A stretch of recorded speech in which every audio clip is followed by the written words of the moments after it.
আজকের রেসিপি চিতল মাছের কালিয়া। সেই জন্য সবার প্রথমে 2 পিস চিতল মাছ পরিষ্কার করে ধুয়ে নুন হলুদ মাখিয়ে কিছুক্ষণ রেখে দেব। অন্যদিকে মিক্সার জারের মধ্যে নিলাম একটা মিডিয়াম সাইজের টমেটো কুচি, 1/2 ইঞ্চি আদার টুকরো, 2টো কাঁচা লঙ্কা, 1/2 চামচ জিরে গুঁড়ো, ধনে গুঁড়ো, কাশ্মীরি লঙ্কার গুঁড়ো, অল্প জল দিয়ে বেটে নিয়েছি। তারপর গ্যাস অন করে কড়াই সরষের তেল গরম করে চিতল মাছের পিসগুলোকে ছেড়ে দিচ্ছি। উল্টে পাল্টে লাল লাল করে ভেজে তুলে রাখবো। এবার ওই তেলের মধ্যে ফোড়নে দেবো গোটা গরম মশলা আর একটা তেজপাতা।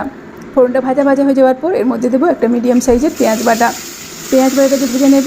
তারপর আগে থেকে তৈরি করে রাখা মশলার পেস্টটাকে ঢেলে দিচ্ছি। এরপর মশলাটাকে ভালোভাবে কষিয়ে নেব। এই সময় দেবো পরিমাণ মতো লবণ, অল্প চিনি আর অল্প একটু হলুদের গুঁড়ো। তারপর মশলাটাকে ভালোভাবে কষিয়ে নেব। এরপর দেবো পরিমাণ মতো গরম জল। নাড়াচাড়া করে মিশিয়ে এর মধ্যে ভেজে রাখা চিতল মাছগুলোকে ছেড়ে দিচ্ছি। এর সঙ্গে দিলাম কয়েকটা চেরা কাঁচা লঙ্কা। এবার গ্যাসের আঁচ কমিয়ে ঢাকা দিয়ে মিনিট 5 রান্না করে নিলেই তৈরি হয়ে গেল আজকের রেসিপি চিতল মাছের কালিয়া।